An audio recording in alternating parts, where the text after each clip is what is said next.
నటుడు నాగార్జున గారు గౌరవ ఆనరబుల్ మినిస్టర్ కొండా సురేఖ గారి పైన పరువు నష్ట దావా 3 తారీఖు 10వ నెల వేయడం జరిగింది.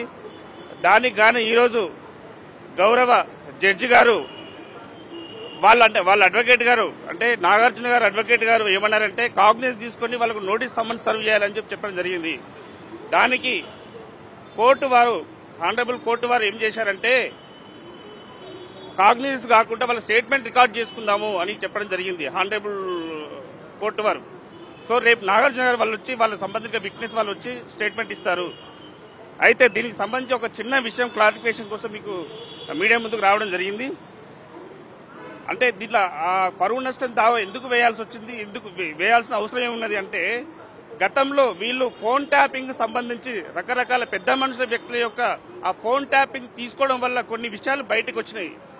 దానికి సంబంధించి అంటే ఆ గౌరవ మంత్రి గారికి ఉన్న సమాచారం ప్రకారం అక్కడ ఉన్న సమాచారం ప్రకారం ఏం జరిగింది అంటే ఒక ఇద్దరి మధ్యలో డైవర్స్ విషయం, ఆ డైవర్స్ కు సంబంధించిన విషయం బయటకు వచ్చింది. డైవర్స్ ఏ విధంగా వచ్చిందంటే అంటే సుప్రీంకోర్టు గైడ్ లైన్స్ ప్రకారమే ఒక డైవర్స్ కు సంబంధించి ఒక కేసుకు సంబంధించి ఎవరైనా కానీ మధ్యవర్తిత్వం వర్తించే అవకాశం ఉంటుంది.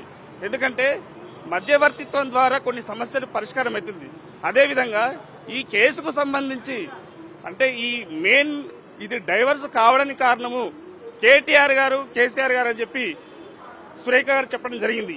సో దీనికి సంబంధించి దాంట్లో పెద్ద విషయము, దీనికి సంబంధించిన పరువు నష్టం దావా ఎందుకు వేసిందో ఏం వేసిందో నాకైతే అర్థం కావట్లేదు. ఎందుకంటే ఒకసారి మీడియా మిత్రులు చెప్తున్నాను, తను వేసిన పిటిషన్ ప్రకారం నాగ చైతన్య ఒకసారి చదివినిపిస్తాను.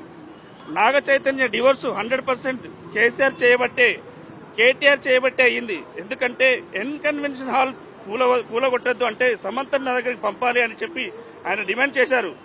సమంత గారిని వెళ్ళమని చెప్పి నాగార్జున వాళ్ళు ఫోర్స్ చేశారు. సమంత నేను వెళ్ళను అంటే చెబితే విను, లేకపోతే విడాకులు తీసుకోని చెప్పడం జరిగింది. ఎందుకంటే వాళ్ళు దానికి ముందే ఈ ఫోన్ ట్యాపింగ్ వల్ల వాళ్ళ ఇద్దరి మధ్యలో మనస్పర్ధలు రావడం వల్ల వాళ్ళు డైవర్స్ అప్లై చేసిండ్రు. ఎందుకంటే ఈ డైవర్స్ అప్లై చేసిన కొన్ని మ్యూచువల్ అండర్స్టాండింగ్ ఉంటుంది. ఆ అండర్స్టాండింగ్ ఏంటో ఒకసారి గౌరవంగా ఉండండి. అంటే ఈ డైవర్స్ రావడానికి కారణం కేటీఆర్ గారు కేసీఆర్ గారు చెప్పడం జరిగింది.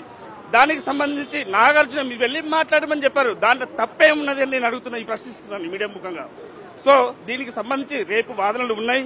రేపు నాగార్జున గారు వాళ్ళ విట్నెస్ వస్తారు. ఆ స్టేట్మెంట్ కనుక ఫర్దర్ విషయాన్ని తెలియజేస్తాను. సురేఖకు మేము వకాలత్ వేస్తాం. అంటే టీపీసీసీ లీగల్ సెల్ తరఫున మా న్యాయవాది నేను కానీ మా అడ్వకేట్స్ కానీ వస్తారు. మేము కూడా దానికి కౌంటర్ వేస్తాం, దానికి ఏం ప్రాబ్లం లేదు.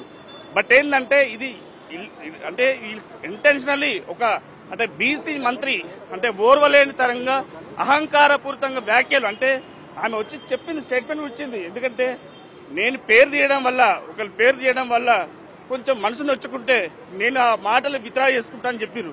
అక్కడికి కేసు సమస్య పరిష్కారం అయిపోయింది. ఇంటెన్షనల్లీ దీన్ని డైవర్ట్ చేయడానికి వీళ్ళు అంటే కేటీఆర్ అనే వ్యక్తి నాగార్జున ద్వారా దీన్ని కేసును వేస్తారని మేము భావిస్తున్నాం. సో దీనికి సంబంధించి మేము కూడా నాగార్జున గారి పైన అండ్ దానికి సంబంధించి బ్యాక్ ఎవరు ఉన్నారో వాళ్ళందరి పైన కూడా మేము లీగల్ సెల్ తరఫున మేము కేసులు వేస్తామని చెప్పి హెచ్చరిస్తున్నాం. రేపు నాగార్జున అటెండ్ అవుతారా ఇంకెవరు అటెండ్ అవుతారో మాకు సంబంధం లేదు. ఎందుకంటే అటెండ్ అయినా కానీ రేపు ఏవైతే పర్యవసనం ఉంటుందో దానికి తప్పకుండా మేము కూడా నాగార్జున పైన కేసు వేసి మేము కూడా ఎందుకంటే ఆనరబుల్ ఒక మినిస్టర్ గారి పైన ఒక బీసీ మినిస్టర్ పైన వీళ్ళు అవాకోచావకులు చేయకుంటూ అంటే అయిపోయింది. వాళ్ళు దానికి ముందు ఇప్పుడు ఇంత చేసిర్రు, ఇంతకుముందు నారా చంద్రబాబు నాయుడు వైఫ్ మీద ఇట్లా ట్రోల్ చేసిండ్రు, రకరకాల వ్యక్తుల మీద. మొన్న కొండా సురేఖ పైన ఒక నూలు దండ వేస్తే అదేదో రంకు అని చెప్పిండ్రు. అది వాస్తవమా? దానిపైన ఎవరు స్పందించినప్పుడు ఒక బీసీ మహిళా మంత్రి పైన స్పందించినప్పుడు ఇంత రాద్ధాంతం ఎందుకు చేస్తున్నారో మాకు అర్థం అవ్వట్లేదు. సో లీగల్ సెల్ తరపున మేము ఖండిస్తున్నాం. తప్పకుండా వారిపైన కూడా మేము చర్యలు తీసుకోవడానికి సిద్ధంగా ఉన్నాం.